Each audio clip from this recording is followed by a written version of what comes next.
ঘূর্ণিঝড়ে ক্ষতিগ্রস্ত এলাকা পরিদর্শন করলেন এমপি সেলিম রেজা হাবিব।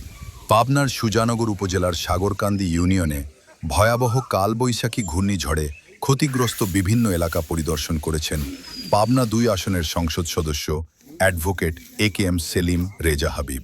পরিদর্শনকালে উপজেলা একাডেমিক সুপারভাইজার ও সাগরকান্দি ইউনিয়ন পরিষদের প্রশাসক মনোয়ার হোসেন, উপজেলা বিএনপির সাবেক সাধারণ সম্পাদক হাজারি জাকির হোসেন চুন্নু, স্থানীয় বিএনপি নেতা জামাত আলী, আব্দুস সালাম ও মুক্তার হোসেন উপস্থিত ছিলেন। উল্লেখ্য, গত ১৮ মে বয়ে যাওয়া ঘূর্ণিঝড়ে সুজানগর উপজেলার সাগরকান্দি ইউনিয়নের সুন্দরী বরুরিয়া, খলিলপুর, সাগরকান্দি বাজার সহ ওই ইউনিয়নের বিভিন্ন এলাকার বসতবাড়ি, বাজারের ব্যবসা প্রতিষ্ঠান ঝড়ে ব্যাপক ক্ষতিগ্রস্ত হয় এবং রাস্তার ধারের গাছ ভেঙে যায় এবং বিদ্যুতের লাইনের খুঁটি ভেঙে বিদ্যুৎ বিচ্ছিন্ন হয়।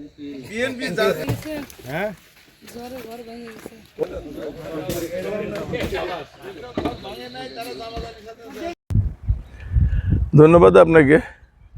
বাংলাদেশ জাতীয়তাবাদী দল এদেশে গণমানুষের একটি রাজনৈতিক দল।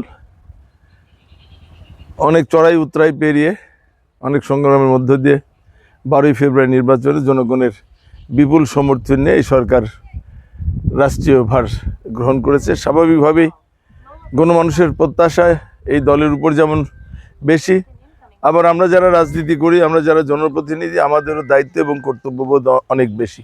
স্বাভাবিকভাবেই এই যে গত 18ই মে যে কয়েকটি ইউনিয়নের উপর দিয়ে যে প্রবল ঘূর্ণিঝড় বয়ে গেছে, এর মধ্যে সাগরকান্দি ইউনিয়নে সবচেয়ে বেশি ক্ষতিগ্রস্ত হয়েছে। প্রায় 2 শতাধিক পরিবার তাদের বাড়িঘর ভেঙে গিয়েছে এবং প্রচুর গাছপালা ক্ষতিগ্রস্ত হয়েছে। জনপ্রতিনিধি হিসাবে যতটা আর্থিকভাবে তাদের পাশে দাঁড়ানো, তার চাইতে অনেক বেশি নৈতিক দায়িত্ব আমাদের এই দুঃসময়ে তাদের পাশে এসে দাঁড়ানো। আমি আমার ব্যক্তিগত পক্ষ থেকে এবং দলের পক্ষ থেকে তাদের সর্বাত্মক সহযোগিতা নিয়ে আমি তাদের পাশে এসেছি। আমি আশা করি যে যার যতটুকু ক্ষতি হয়েছে সমস্ত তো আর দেওয়া সম্ভব না, তবে অবশ্যই আমরা এই ক্ষতিগ্রস্ত পরিবারগুলোর পাশে আমাদের সর্বোচ্চ সামর্থ্য নিয়ে দাঁড়াবো ইনশাআল্লাহ।